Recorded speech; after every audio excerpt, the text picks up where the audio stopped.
Oke, baik. Perkenalkan, nama saya Nila Naren Yalmahi dengan NIM Mahir 1038. Di sini saya akan menjelaskan atau mereview materi dari Bu Fani sendiri dengan mengambil materi metabolisme protein. Selanjutnya,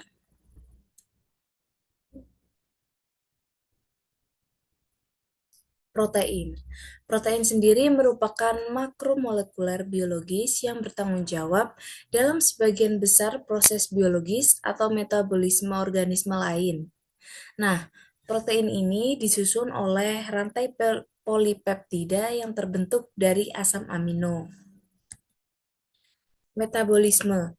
Metabolisme mencakup dua jenis reaksi, yaitu ada anabolisme dan katabolisme. Anabolisme memiliki pengertian yaitu membangun molekul kompleks dari molekul yang lebih sederhana. Yang kedua, ada katabolisme. Pengertian katabolisme yaitu proses pemecahan molekul kompleks menjadi molekul yang lebih sederhana. Nah, protein juga dikenal sebagai biomolekuler karena memiliki peran penting dalam berbagai fungsi biologis. Nah, berdasarkan fungsinya, protein dibedakan menjadi dua, yaitu protein struktural dan protein fungsional. Protein struktural yaitu yang berperan dalam pertumbuhan atau grow dan pembentukan jaringan tubuh. Yang kedua, protein fungsional yaitu enzim yang berperan dalam proses biokimia di dalam tubuh. Lalu, 99% massa tubuh manusia mengandung CHNOPS, yaitu C karbon, H hidrogen, N nitrogen, dan O oksigen, lalu P itu fosfor, dan S itu sulfur. Nah, unsur-unsur tersebut terdapat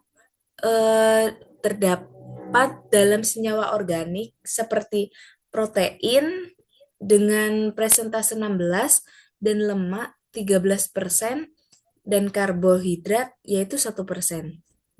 Lalu untuk senyawa anorganiknya itu air dengan presentase 62%, untuk mineral 8%. Nah, karbohidrat tersusun atas unsur kimia C, H, dan O. Umumnya berbentuk polisakarida seperti selulosa yang terdapat pada dinding sel dan jaringan penyokong tumbuhan.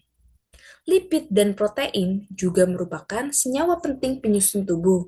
Dalam satu sel mesofil daun terdapat sekitar 25 juta molekul protein.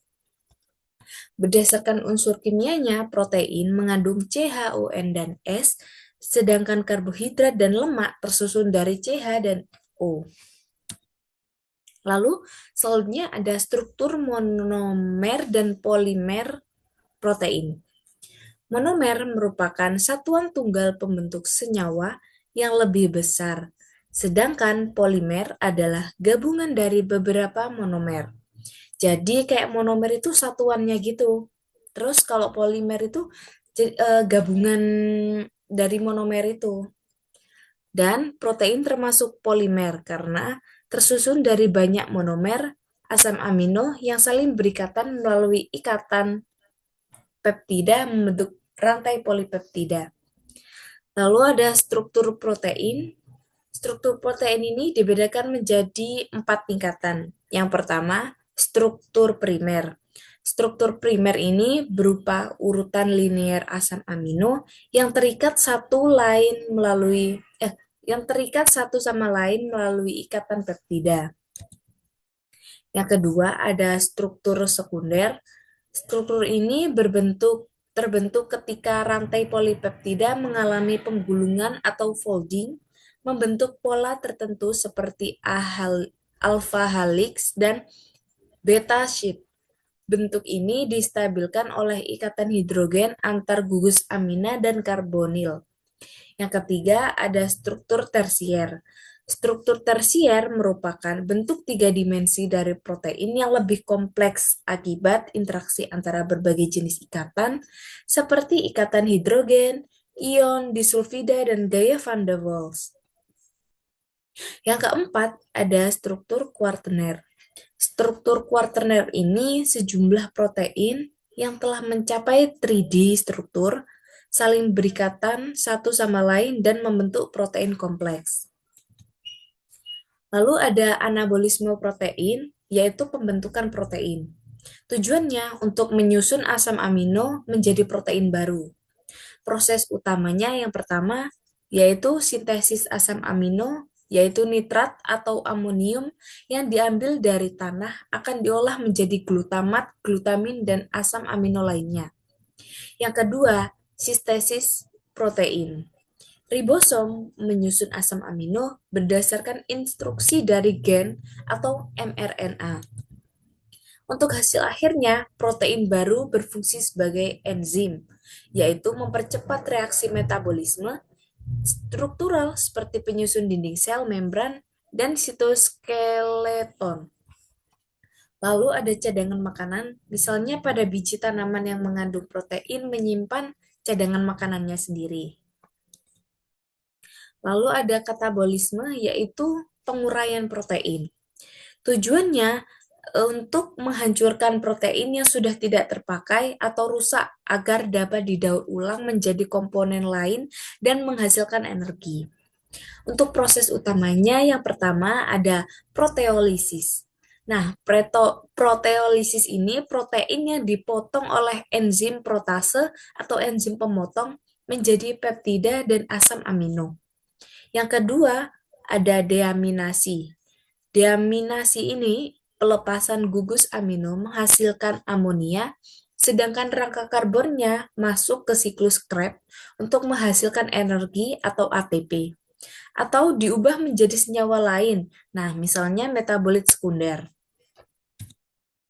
Untuk hasil akhirnya, asam amino itu daur ulang digunakan kembali untuk membentuk protein baru atau metabolit lain dan energi tambahan bagi sel, serta produk metabolit lain seperti gula atau senyawa lain.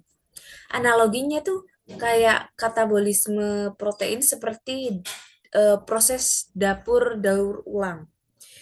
Jadi bahan lama itu protein rusaknya dan diolah kembali menjadi bahan energi atau komponen baru seperti kompos atau biogas. Nah, analogi singkatnya itu kayak gini. Analoginya itu tumbuhan itu sebagai pabrik hidup. Nah, tumbuhan dapat diibaratkan seperti pabrik yang memproduksi protein. Dari tanah, tumbuhan mengambil nitrat atau amonium sebagai bahan baku mentah.